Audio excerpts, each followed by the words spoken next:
पूरी हो, चाहे जो मजबूरी हो हमारी मांगे पूरी हो, चाहे जो मजबूरी हो हमारी मांगे पूरी हो। आवाज दो, आवाज दो, आवाज दो।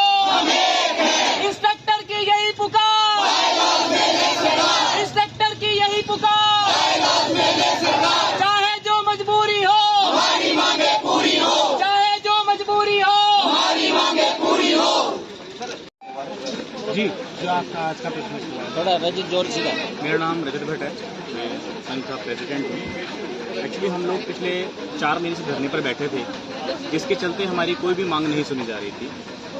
तब क्या किया, हम लोगों ने अनशन लेने का फैसला किया। जब हम लोगों ने अनशन किया तो 6 दिन के बाद श्री माननीय राजेश खुल्लर जी ने हमारा अनशन खुलवाया और हमें आशीर्वाद दिया, हमें कहा कि आपका कार्य जरूर होगा और हमारी फाइल को पुट करवाया।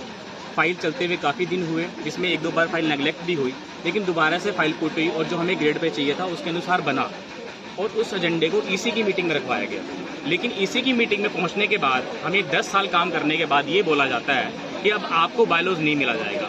हमारी संस्था में एसएसए में, जो कि अब समग्र शिक्षा हो चुकी है, उसके अंदर एक क्राइटेरिया है कि आप जब भी 5 साल तक सेटिस्फैक्ट्री जॉब करते हो तो आपको बायलॉज दिया जाएगा। उनका कहना है कि आपको बायलॉज नहीं दिया जाता बिकॉज आप शुरुआत में पार्ट टाइम थे। लेकिन साथियों, बात यह है कि हमारे पार्ट टाइम नहीं हम लोग, क्योंकि जब हमारा जो जोनिंग लेटर था उस पर साफ साफ लिखा गया कि आप इस कार्य के अलावा कोई भी कार्य नहीं कर सकते, इवन कि आप प्राइवेट जॉब नहीं कर सकते।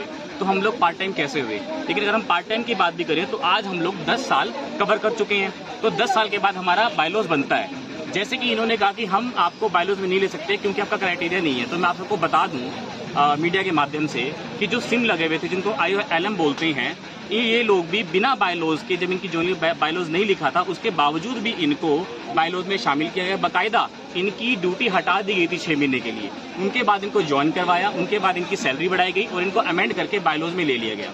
जबकि हम जो हैं, जो हमारा क्राइटेरिया है, जो हमारी स्थिति होती है, उसमें क्या होता है कि जो भी डायरेक्ट रूप से एसएसए में लगता है उसको बायलॉज दे दिया जाएगा। और जो हम लोग हैं, हम डायरेक्ट बायलॉज के थ्रू लगे हुए हैं, मतलब हम लोग डायरेक्ट भर्ती के थ्रू लगे हुए हैं। लेकिन हमारी मांग सिर्फ इतनी सी थी, जो एक सीएम साहब का साइन है उस पर हमें वो चाहिए, जिससे कि हमारी फाइल अप्रूव हो जाएगी। तो उसके चलते आज हमको सीएम साहब का पूछ करना पड़ा। आपकी फाइल कहाँ तक गई है, कहाँ अटकी हुई है और क्या इसमें प्रोसीजर है? जी, जो हमारी फाइल थी वो अपने एसपीडी साहब ने पास कर दी थी, अपने एसीएस साहब ने पास कर दी थी। हमारे मुद्दे को ईसी की मीटिंग में डाल दिया था। तो ईसी की मीटिंग से हमारा मुद्दे में ये कहा गया कि आपके लिए हमारे पास फंड नहीं है, ठीक है। और सीएस साहब ने कहा कि हम अब किसी को बायलॉज नहीं दे सकते। तो हमारी फाइल साफ जी, फाइल जो हमारी फाइल है वो एसपीडी साहब से पास हुई पड़ी है, अपने एसीएस साहब से पास हुई पड़ी है और हमारा एजेंडा था जो ईसी की मीटिंग में चला गया था।